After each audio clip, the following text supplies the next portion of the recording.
Hi, I'm Rev Myron. I'm a minister through Pathways of Light, and I've been a Course in Miracles student for 40 years. I'm going through the text again this year, asking Jesus for clarity, and I write from that clarity. And that's what I'm sharing with you today. So we are reading from A Course in Miracles, Chapter 7, Section 9, The Extension of the Kingdom, paragraphs 3 and 4. But I want to mention that yesterday I read from section 10 by accident. So I got ahead of myself. So we're going back to section 9, the extension of the kingdom. Paragraph 3 says, the extension of God's being is spirit's only function. Its fullness cannot be contained any more than can the fullness of its creator. Fullness is extension. The ego's whole thought system blocks extension and thus blocks your only function. It therefore blocks your joy so that you perceive yourself as unfulfilled. Unless you create, you are unfulfilled. But God does not know unfulfillment, and therefore you must create. You may not know your own creations, but this can no more interfere with their reality than your unawareness of your spirit can interfere with its being. This paragraph is very clear. My only function is to extend God's being, and this is true creation. The ego blocks this function, and so blocks my joy, and I'm unfulfilled. But God does not know unfulfillment, so I must create. This reminds me of the introduction to the Course, which tells us that nothing real can be threatened. Nothing unreal exists. The ego mind resists this logic, but Jesus tells us that we must create. He tells us in other places in the Course that we are creating. We are unaware, but that does not interfere with reality. I have ways to think about this, stories I tell myself to make it easier for me to accept, but I don't really understand, not with my ego mind. There's a part of me, however, that knows the truth, and this knowing is stronger than the not knowing. I accept that I'm still as God created me, and nothing I believe in can change reality. I can right now. I am right now creating as God creates. This is true, even though I'm not aware of it. I don't want to sleep through this anymore. Wake up, Myron, wake up. So let's look at paragraph 4. It says, the kingdom is forever extending itself in the mind of God. You do not know your joy because you do not know your own self-fullness. Exclude any part of the kingdom from yourself and you're not whole.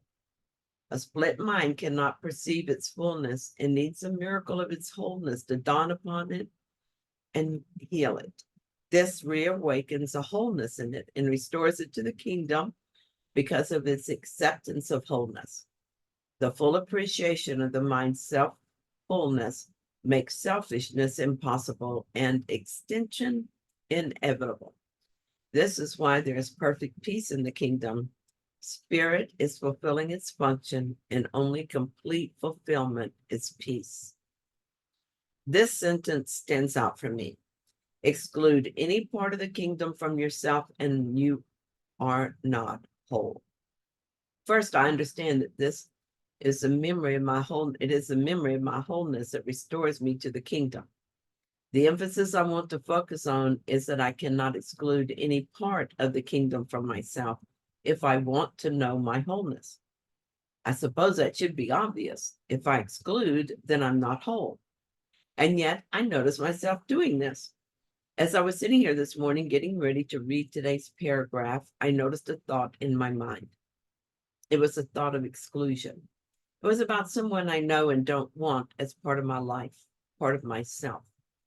I don't have really strong feelings about this person, and in fact, I seldom think about him. But when I do, my thoughts are thoughts of exclusion. So I'm sitting here getting ready to join Spirit in my morning reading, and this thought flits across my mind. This man is not like me. Just at that moment, I glanced to my right, and this is where I keep my remember board. It has a picture of my oldest child, a card from my youngest, and many little notes, helpful ideas, and things I want to remember. The note that caught my attention says, "You cannot enter God's presence if you attack his son." Well, okay, I see my problem. I want to return my full mind to the kingdom and enter the presence of God. More than anything, this is what I want. Well, mostly more than anything. Would I have to like this man who crossed my mind? Would I have to acknowledge him as part of myself? And would I have to give up my attack on him? It would seem so. I started out by saying that I don't have extreme feelings about him. I don't hate him. I just don't want to spend time with him. At one time, when I was still trying to negotiate with God to let me in heaven with some of my more favored sins intact, I would have argued the point. Here are some of the arguments I would have used. I would have said that I'm not really attacking him. I just happen to discern that he's a jerk. Or I can love him without liking him. Here's an early favorite. I would reason that I could love everyone else except him. I would leave out just this one person. In the ego, there's always room for compromise. That is what the ego is all about. It varies with the circumstances. It shifts according to mood and perceived needs. The ego is completely undependable and totally unstable, but it allows me to hold grievances and to exclude anyone who does not meet my expectations. I used to think that was a fair exchange and one that I valued. Fortunately, I've come to my senses. Truth is uncompromising. It is also completely stable and dependable. It is eternal. The truth is love and joy and perfect peace. It is my inheritance, my birthright, mine for the asking. But it is also whole. That means nothing is absent from it. There is nothing outside it. That one man, that irritating person who is not what I think he should be, is part of the kingdom, or the kingdom is not what it is.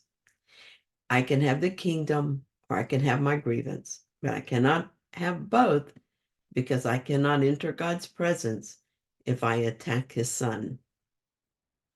I could talk about this man and I could list his faults, and I could try to convince you that we don't want him in our kingdom.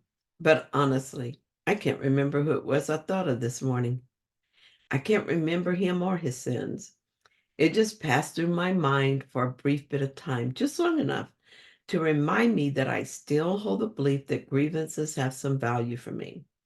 I willingly and enthusiastically relinquish the belief that my petty grievances or even my major grievances are valuable to me in any way. There's only one way to approach God, and that is hand in hand. No one stands alone or at the back.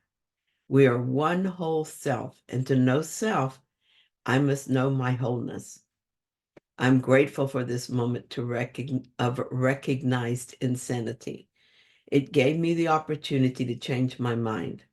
When I stopped trying to push my brother away, the Holy Spirit shows me his beauty and his perfection, and it is mirrored back to me, and I see myself, my true self.